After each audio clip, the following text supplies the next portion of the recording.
toutes et à tous. Aujourd'hui, nous allons confectionner un pompon comme ceci. On va essayer d'en créer un peu plus grand. Je vous montre. Ce qu'il vous faut, c'est une belle chute de cuir où on peut avoir à peu près 10 cm sur 6. Ça va faire un très beau pompon.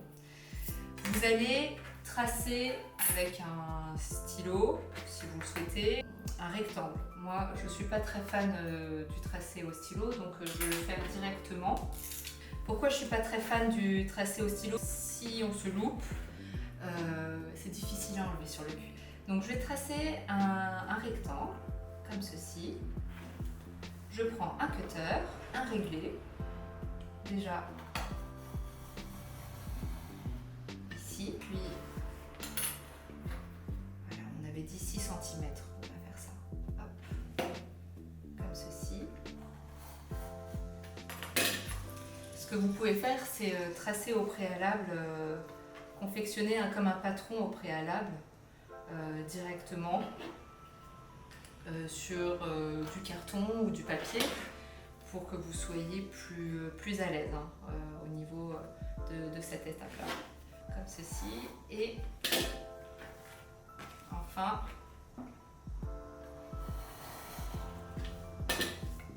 une fois que vous avez votre rectangle, vous le mettez de côté. Vous allez également créer une petite lanière. Alors moi j'aime bien quand elle est à peu près à 1 cm de large. C'est quelque chose de costaud. Et là je vais la faire de 10 cm. Mais vous pouvez faire un peu moins. Ça dépend de comment vous voulez porter votre pompon. Cette lanière va permettre de faire l'attache de votre pompon. Vous gardez vos chutes de cuir pour un prochain projet. Une fois que vous avez vos deux pièces, votre lanière et votre rectangle, vous allez laisser à peu près, on va dire, 1,5 cm. Donc vous allez positionner votre réglé à 1,5 cm d'un bord long, comme ceci. Là c'est le bord court. Vous allez prendre votre petit stylo et vous allez tracer un petit point à tous les 5 mm.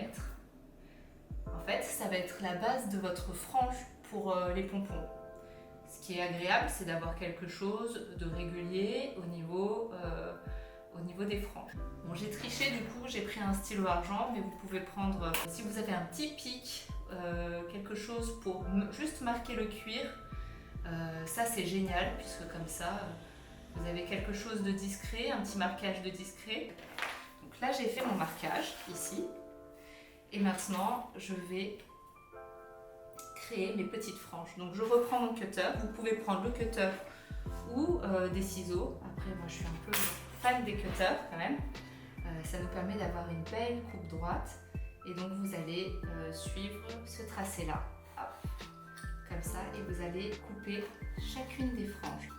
Donc voilà, j'ai fait mes franges. On peut bien les voir ici. Sur tous les 5 mm. C'est le début de notre pompon. On reprend notre petite lanière et là ce qu'on va faire, c'est qu'on va prendre à nouveau notre pince, enfin quand je dis à nouveau c'est parce que elle nous accompagne beaucoup, notre pince revolver, et on va juste percer, hop, comme ceci. On perce sur un coin de votre rectangle, comme ça, un trou. On va également percer un trou à chaque extrémité de votre lanière.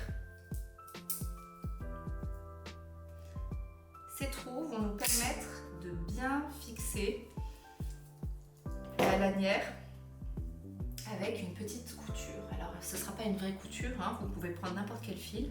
On positionne comme ceci, voilà, les trous qui coïncident.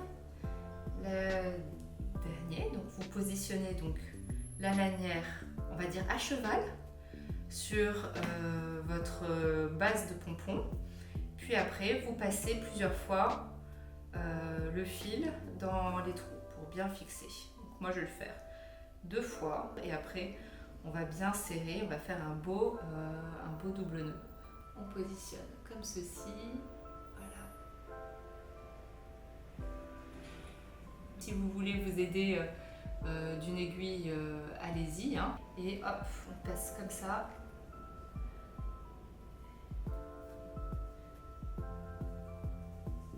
voilà. On positionne, donc quand on a fait 2 fois le tour, hop, on positionne bien notre lanière pour qu'elle soit bien dans l'axe et on serre comme ceci. Et là on va faire juste un double nœud et on va couper le surplus de fil dont on n'a pas besoin pour la suite. Je coupe ici.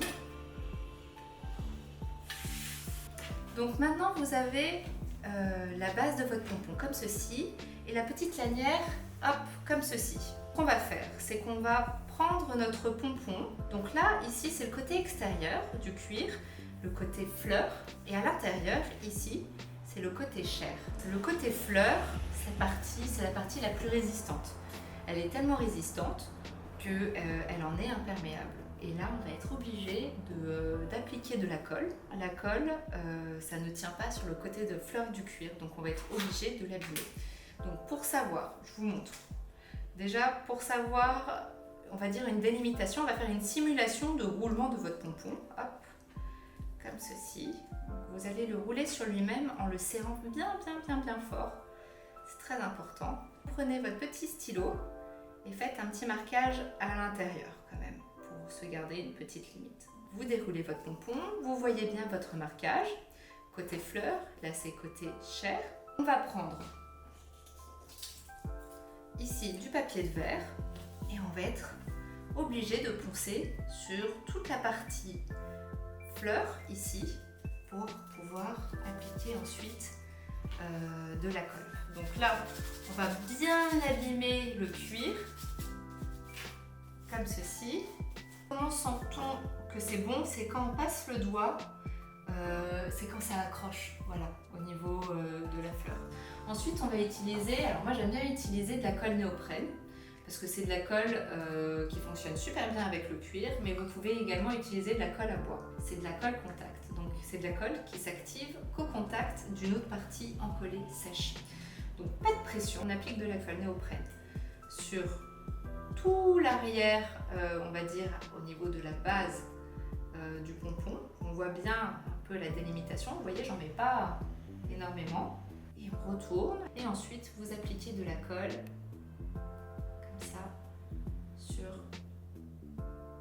toute cette partie là où vous aviez poncé. Laissez sécher pendant 10 minutes. Une fois que la colle est collante mais pas gluante, donc sèche, on peut le sentir quand on passe les doigts comme ça et que vous n'avez pas de la colle sur les doigts, on va pouvoir renouveler l'opération et bien rouler de façon régulière. Je sais que ça peut paraître presque absurde de faire tenir un pompon qu'avec de la colle néoprène, mais la colle néoprène, c'est la colle qui fait tenir vos chaussures, qui fait tenir beaucoup de choses au niveau des cuirs, donc ça ne bougera pas, vous inquiétez pas. Il faut ensuite mettre une très belle pression, quand même, pour être sûr que tout tienne. Et une fois que vous avez fait ça, voilà, votre pompon est prêt. Prenez un petit mousqueton et le tour est joué. Vous pouvez l'accrocher sur votre sac ou en porte-clés.